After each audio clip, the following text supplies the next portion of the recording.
Praise the Lord, hallelujah. परमेश्वर का धन्यवाद हो इस अवसर के लिए जो उसने हमें दिया है कि हम परमेश्वर की उपस्थिति में समय व्यतीत करें। और परमेश्वर का धन्यवाद हो, उसने हमें संभाला है, रक्षा की हिफाजत की है। विशेष तौर से बीते दिनों में प्रभु ने कई समस्याओं में से निकाला है। परमेश्वर ने आज के इस मनन और चिंतन के लिए मेरे साथ निकाल लीजिए यिर्मयाह की पुस्तक, उसका 30 अध्याय। हम लोग पढ़ेंगे 10 और 11 वचन। यहाँ पर इस प्रकार से प्रभु का वचन बताता है, इसलिए हे मेरे दास याकूब, तेरे लिए यहोवा की यह वाणी है, मत डर, हे इस्राएल विस्मित ना हो, क्योंकि मैं दूर देश से तुझे और तेरे वंश को बंधुआई के देश से छुड़ा ले आऊँगा। तब याकूब लौटकर चैन और सुख से रहेगा और कोई उसे डराने ना पाएगा। क्योंकि यहोवा की यह वाणी है, तुम्हारा उद्धार करने के लिए मैं तुम्हारे संग हूँ, इसलिए मैं उन सब जातियों का अंत कर डालूंगा जिनमें मैंने उन्हें तितर बितर किया है, परंतु तुम्हारा अंत ना करूंगा। तुम्हारी ताड़ना मैं विचार करके करूंगा और तुम्हें किसी प्रकार से निर्दोष ना ठहराऊंगा। परमेश्वर का धन्यवाद हो इस वचन के लिए। जो विषय मैं आपके साथ लेना चाहता हूं और लेकर के आ रहा हूं इस वचन से, वो है पुनः निर्माण की प्रतिज्ञा। अंग्रेजी में कहूं प्रॉमिस ऑफ रेस्टोरेशन।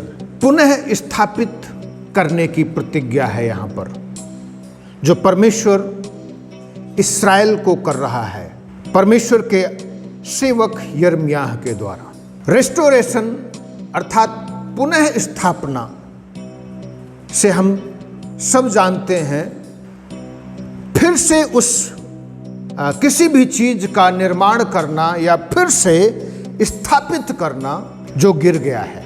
मेरे प्रियो, जब हम परमेश्वर के कई सेवकों को देखते हैं, वो शुरुआत बहुत अच्छी करते हैं, लेकिन शैतान कई बार उनको झाड़ता है, उनको फटकारता है,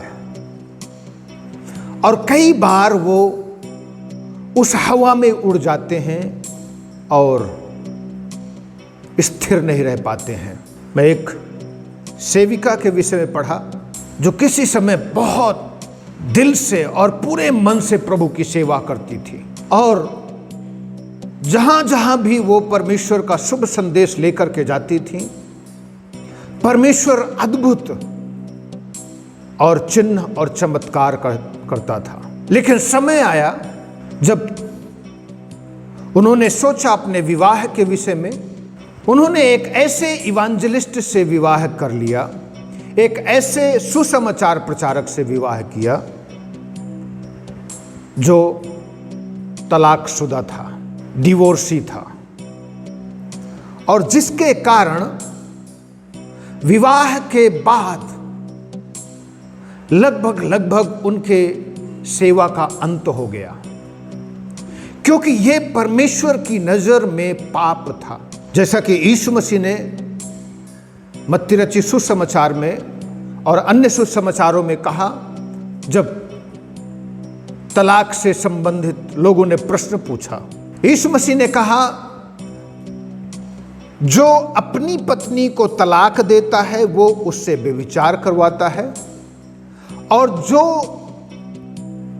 तलाक दी हुई से या दिए हुए से विवाह करता है वो भी व्यभिचार करता है। तो पत्नी का त्याग करना परमेश्वर के अर्थात यीशु मसीह की व्यवस्था में एक महान पाप है, जिसके कारण परमेश्वर का वो कार्य जो उस सुसमाचार प्रचारक की सेविका के द्वारा परमेश्वर कर रहा था, वो पूरी तरीके से बंद हो गया। मेरे प्रियो, जब हम यहां पर देखते हैं, यहां पर यिर्मयाह इस्राएल के विषय में कहता है, याकूब के विषय में कह रहा है। 10वें वचन में लिखा है, यहोवा की यह वाणी है, मत डर हे इस्राएल, विस्मित ना हो, क्योंकि मैं दूर देश से तुझे और तेरे वंश को बंधुआई के देश से छुड़ा ले आऊंगा। तब याकूब लौटकर चैन और सुख से रहेगा और उसको कोई डराने ना पाएगा। यहां पर इस्राएल बंधुआई में चला गया था। बंधुआई में क्यों गया था? जब हम लोग दूसरा इतिहास के अंतिम अध्याय को और दूसरा राजा के अंतिम अध्याय को, वहां पर बहुत स्पष्टता से परमेश्वर का वचन बताता है। यहां पर दूसरा इतिहास 36 अध्याय 14 वचन से हम जब पढ़ते हैं, यहां पर लिखा है, सब प्रधान याजकों ने और लोगों ने भी अन्य जातियों के से घिनौने काम करके बहुत बड़ा विश्वासघात किया और यहोवा के भवन को जो उसने यरूशलेम में पवित्र किया था अशुद्ध कर डाला। उनके पूर्वजों के परमेश्वर यहोवा ने बड़ा यत्न करके अपने दूतों से उनके पास कहला भेजा, क्योंकि वो अपनी प्रजा और अपने धाम पर तरस खाता था, परंतु वे परमेश्वर के दूतों को ठट्ठों में उड़ाते और उसके वचनों को तुच्छ जानते और उसके नबियों की हंसी करते थे। अतः यहोवा अपनी प्रजा पर ऐसा झुंझला उठा कि बचने का कोई उपाय ना रहा। तो यहां पर ये सब लोग बंधुआई में चले गए। परमेश्वर ने बेबीलोन को उभारा और बेबीलोन के राजा नबूकदनेस्सर ने चढ़ाई की और यरूशलेम और उसके निवासियों को वो बंधुआई में ले गया।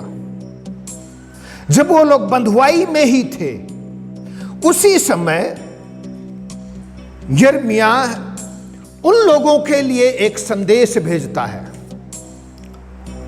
और संदेश क्या है?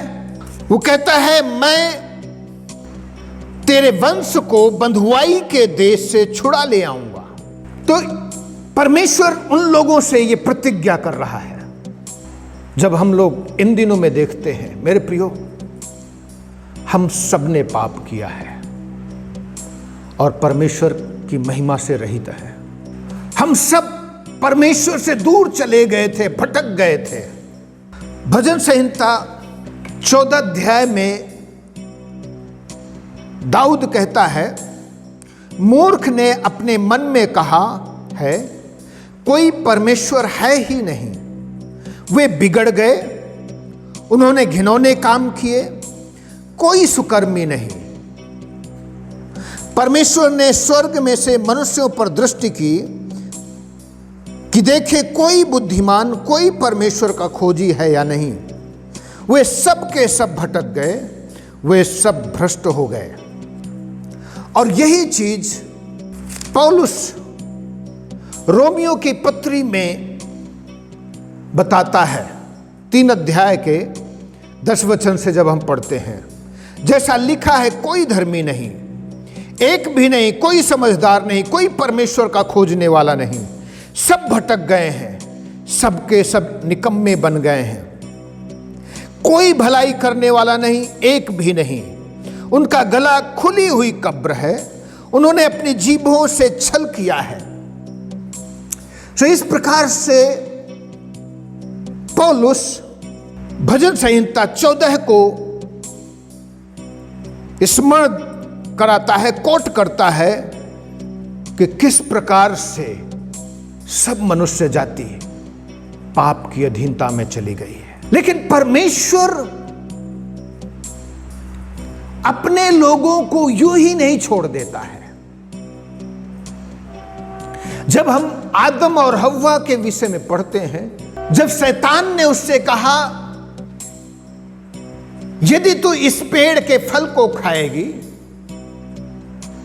तो निश्चय परमेश्वर के तुल्य हो जाएगी, और ये बात हव्वा के मन में लगातार, वो उस पहली स्त्री के मन में लगातार बातचीत करती रही, और अंत में उसने शैतान का साथ दिया, और अंत में उसने उस फल को खाने का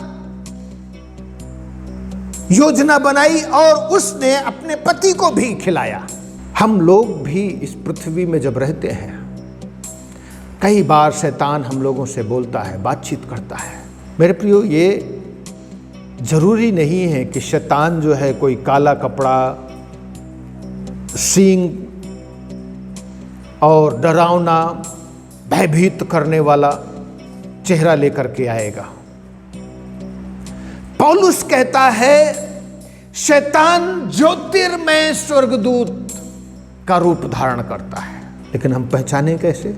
हम पहचान तब सकते हैं जब उसके फलों से, यीशु मसीह ने कहा पेड़ को उसके फलों से पहचाना जा सकता है। यदि उसके व्यवहार और उसकी बातों का परिणाम पाप निकलता है, इसका मतलब है वो कितना खूबसूरत क्यों ना हो, वो शैतान है, और वो हम लोगों को घात करने, नाश करने, बर्बाद करने को आता है। इसलिए मेरे प्रियो, हमें जागरूक रहने की जरूरत है। शैतान की योजनाओं से हमें अपने आप को जागरूक रखने की जरूरत है, क्योंकि शैतान कभी भी, किसी भी समय और कोई भी रूप धारण करता है। लेकिन यीशु मसीह ऐसा नहीं करता है मेरे प्रियो। वो कल, आज और युगानुयुग एक सा है। हालेलुया। परमेश्वर अपने लोगों को यूं ही नहीं छोड़ देता है। परमेश्वर ने तुरंत प्रतिज्ञा की। जब परमेश्वर ने शैतान को श्राप दिया तो परमेश्वर कहता है इस स्त्री का वंश और तेरे वंश के बीच में मैं एक शत्रुता पैदा करूंगा, और इस स्त्री का जो वंश होगा वो तेरे सिर को कुचलेगा और तू जरूर उसकी एड़ी को डसेगा, अर्थात दर्द और पीड़ा तो देगा, लेकिन इस स्त्री का जो वंश है वो तेरे सिर को कुचल देगा। हालेलुया। परमेश्वर अपने लोगों को यूं ही नहीं छोड़ देता है, परंतु परमेश्वर अपने लोगों की शुद्ध करने के लिए, शुद्ध रखने के लिए उनके पास आता है और उनको उन निराशाओं से, उन परेशानियों से, उन दुखों से वो उन्हें निकालने की प्रतिज्ञा भी देता है। जैसा कि हम लोग यहां पर पढ़ रहे हैं, किस प्रकार से यिर्मयाह के द्वारा परमेश्वर प्रतिज्ञा कर रहा है, और प्रतिज्ञा कर रहा है, हे इस्राएल मत डर, विस्मित ना हो, क्योंकि मैं दूर दूर देश से तुझे और तेरे वंश को बंधुआई के देश से छुड़ा ले आऊंगा। तब याकूब लौटकर चैन और सुख से रहेगा और उसको डराने नहीं पाएगा। मेरे प्रियो, परमेश्वर ने उन लोगों को बंधुआई में क्यों जाने दिया? क्योंकि वो परमेश्वर की उस प्रतिज्ञा को पूरा करने में असफल रहे। जो प्रतिज्ञा परमेश्वर ने नूह से की थी, जो प्रतिज्ञा परमेश्वर ने अब्राहम, इसहाक, याकूब और अन्य परमेश्वर के लोगों से की थी, उस प्रतिज्ञा को पूरा करने में वो लोग असफल रहे। परमेश्वर ने उन लोगों को इसलिए बुलाया, विशेष तौर से इन लोगों को इसलिए चुना कि वो अन्य लोगों के बीच में परमेश्वर की रोशनी बन करके रहे, परमेश्वर की रोशनी को प्रकट करें। They failed to be light for gentiles. वो अन्य जातियों के लिए रोशनी और प्रकाश होने में असफल हो गए। यीशु मसीह ने कहा, तुम जगत की ज्योति हो, तुम इस पृथ्वी के नमक हो।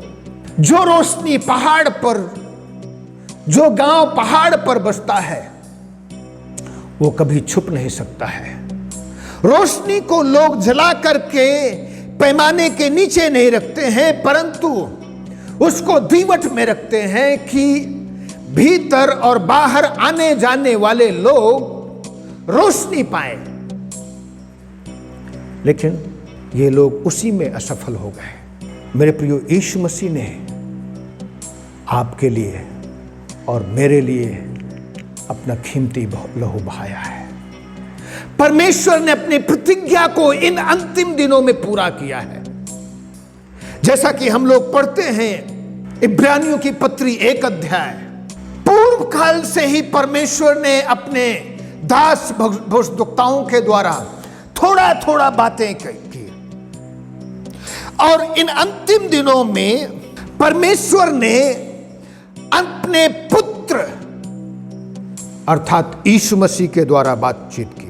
इब्रानियों की पत्री 1 अध्याय का 1 वचन, पूर्व युग में परमेश्वर ने बाप दादों से थोड़ा थोड़ा करके और भांति भांति से भविष्यद्वक्ताओं के द्वारा बातें कर इन अंतिम दिनों में हमसे पुत्र के द्वारा बातें की, जिसे उसने सारी वस्तुओं का वारिस ठहराया और उसी के द्वारा उसने सारी सृष्टि की रचना की। वो उसकी महिमा का प्रकाश और उसकी तत्व की छाप है, और सब वस्तुओं को अपनी सामर्थ्य के वचन से संभालता है, और वो पापों को धोकर ऊंचे स्थान पर महामहिमन के दाहिने जा बैठा। यीशु मसीह इस पृथ्वी में आ गया इन अंतिम दिनों में, और हम सबके पापों के लिए उसने अपना लहू बहाया है, उसने अपना खून बहाया है, ताकि हम सबका उद्धार हो जाए और हम उस नरक से बचाए जाएं जहां रोना और दांत पीसना है। मेरे प्रियो, जब हम लोग प्रभु का वचन पढ़ते हैं, परमेश्वर का वचन कहता है वो हमें फिर से रिस्टोर करेगा। हम लोग पाप की दशा में थे, हम लोग अपराधों की दशा में थे, हम लोग गुनाह की दशा में थे।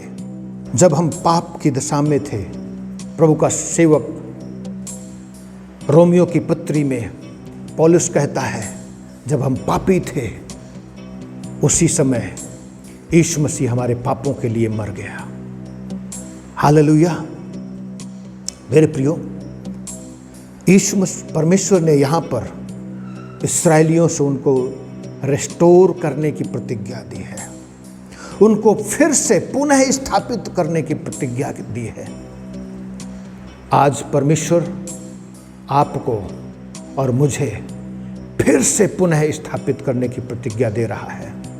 लेकिन पुनः स्थापित,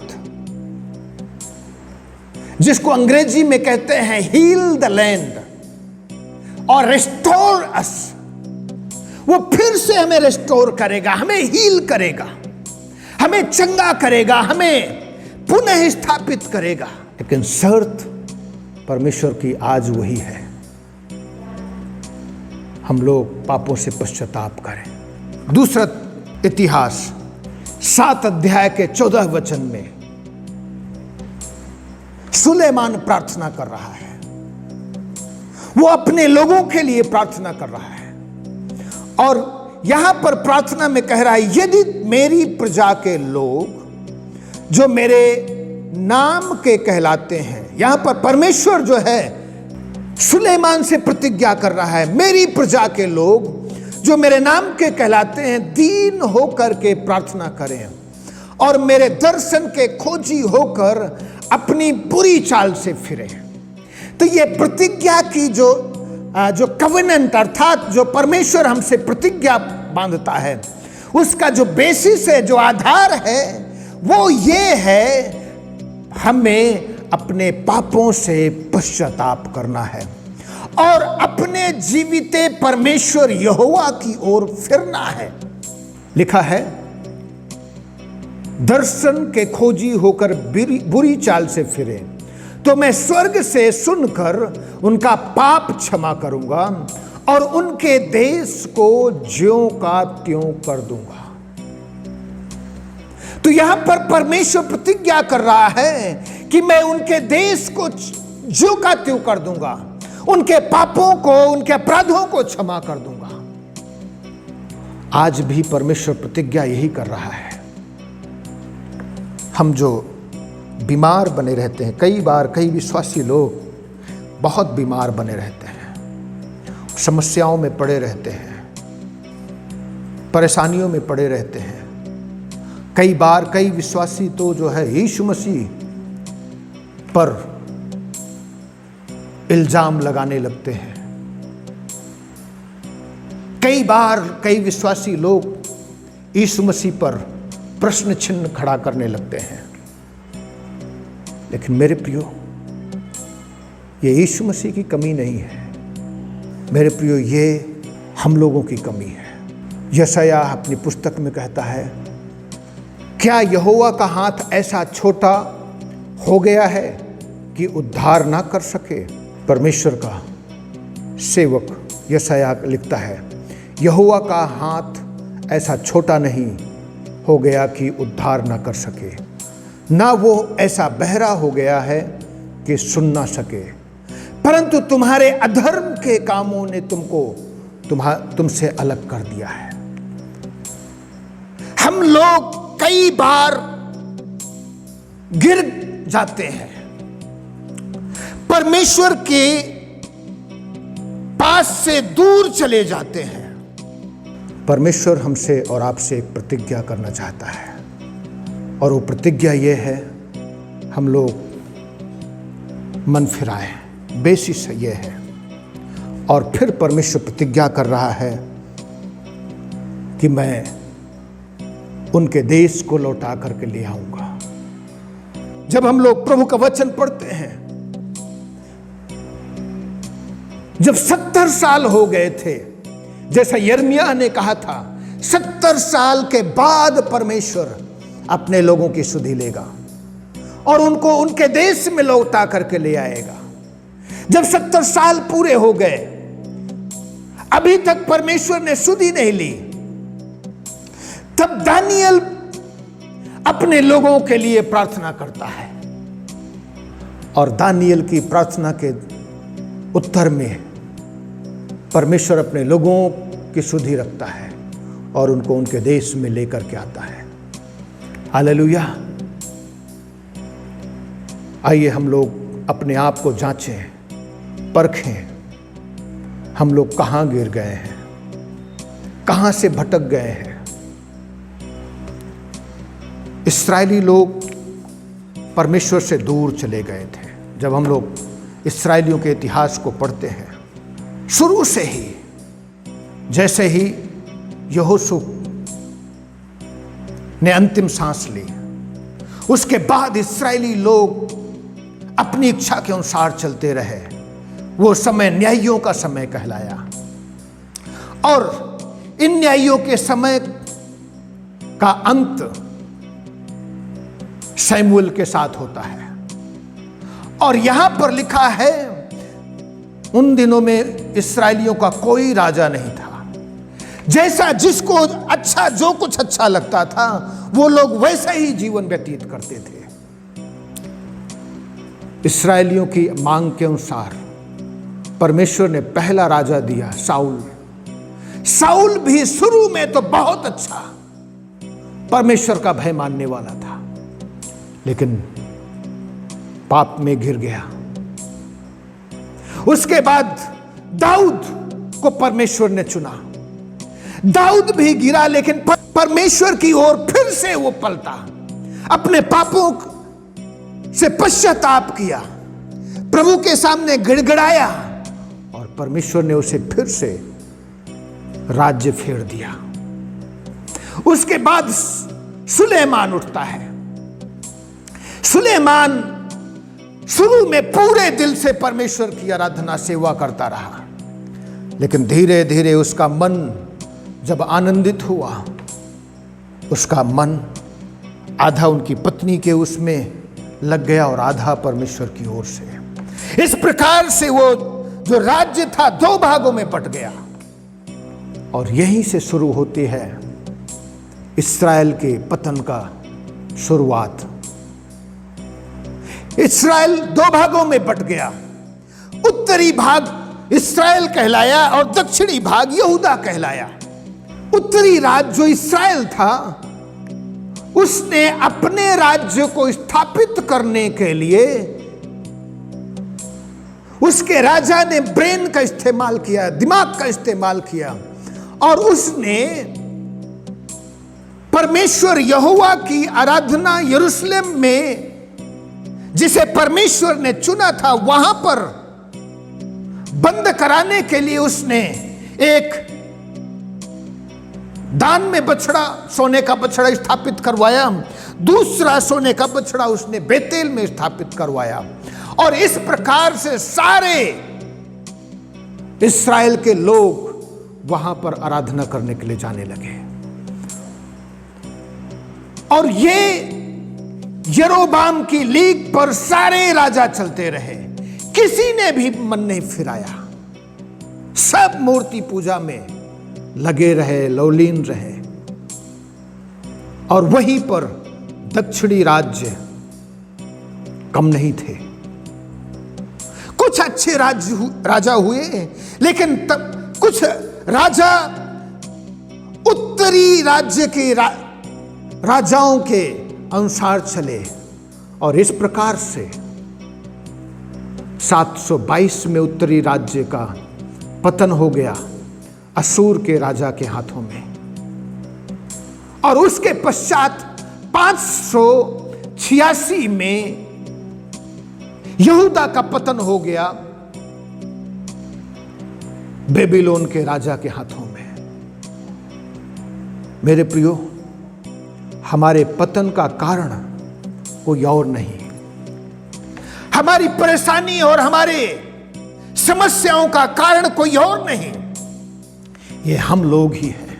आज भी यीशु मसीह वही संदेश दे रहा है, मन फिरा लो क्योंकि स्वर्ग का राज्य निकट है। उसका लहू आज भी कार्यकारी है।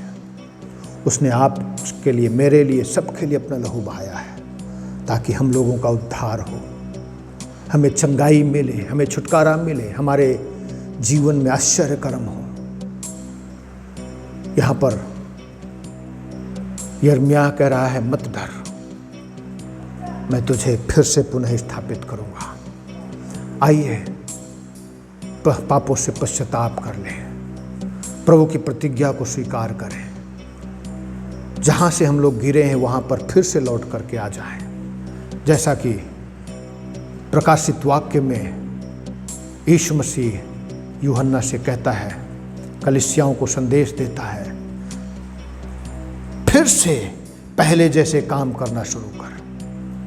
आइए हम लोग मन फिराएं और मन फिराव के योग्य फल लेकर के आए। हम लोग एक गीत गाएंगे और उसी समय अपनी भेंटें अर्पित करेंगे। परमेश्वर का धन्यवाद। आइए हम लोग एक गीत गाएंगे और उसी समय अपनी भेंटों को अर्पित करेंगे।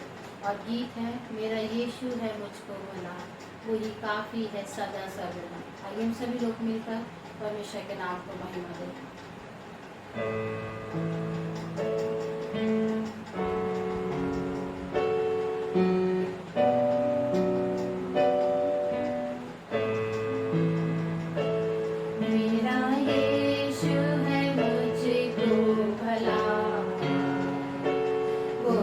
काफी है सदा सर्वदा।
मेरे दुखों का होगा दमन,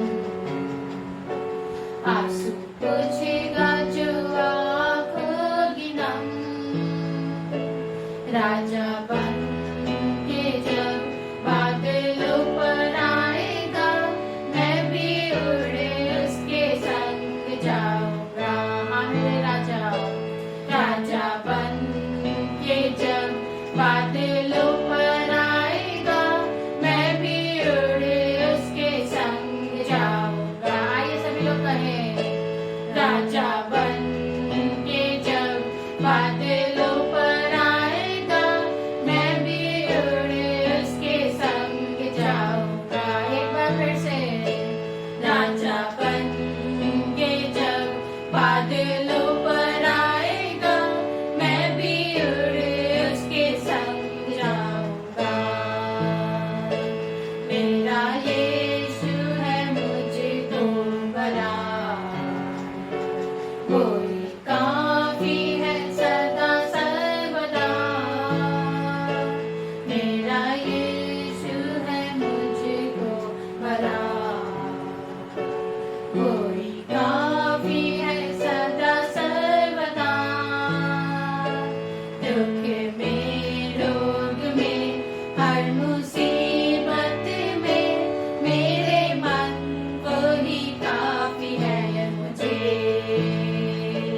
दुख में, रोग में, हर मुसीबत में, मेरे मन को ही काफी है मुझे।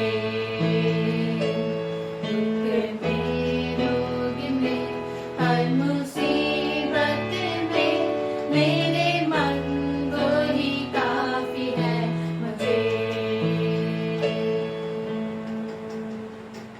Praise the Lord. Hallelujah. आइए हम सब लोग मिलकर के प्रार्थना करें। सर्वशक्तिमान परमेश्वर पिता, मैं प्रार्थना करता हूं प्रभु, जितने लोग तेरा वचन सुन रहे हैं प्रभु, हर एक जन से बोल और बातचीत कर। और परमेश्वर, मैं प्रार्थना करता हूं जितने लोग परेशानी और समस्या में हैं, और प्रभु जहां से भी घिरे हैं, पवित्र आत्मा हर एक को कायल कर, ताकि हर एक जन मन फिरा सके और तुझे अपने जीवन का उद्धार करता और मुक्तिदाता करके ग्रहण कर सके। प्रभु, उनको जो खाते हो कर, जो लोग बीमार हैं उन्हें छू करके चंगा कर, जो लोग समस्या में उनको उनकी समस्या को दूर कर, जो लोग परेशानी में उनकी परेशानियों को दूर कर। और प्रभु, तू अपनी उपस्थिति में हर एक को ले, और प्रभु अपने लहू से धो करके शुद्ध और पवित्र कर, उनका नाम जीवन की पुस्तक में लिखा जाए। प्रभु, अनुग्रह कर मेरे परमेश्वर, तू कायल कर हर एक व्यक्ति को, हर एक जन को अनुग्रह कर। प्रभु, लोगों की हर एक समस्या का समाधान कर। धन्यवाद करता हूं, तूने प्रार्थना को सुना है। यीशु के नाम से इस विनती प्रार्थना को मांगते हैं, आमीन आमीन। अब हमारे परमेश्वर पिता का प्यार, उसके पुत्र और हमारे उद्धारकर्ता मसीह यीशु का अनुग्रह और पवित्र आत्मा की सहभागिता हम सब विश्वासियों के साथ और इस दुनिया के तमाम विश्वासियों के साथ अब से लेकर के आपके दोबारा आगमन तक लगातार होती रहे। आमीन आमीन। प्रभु आप सबको आशीष दे, सबको जय मसीह।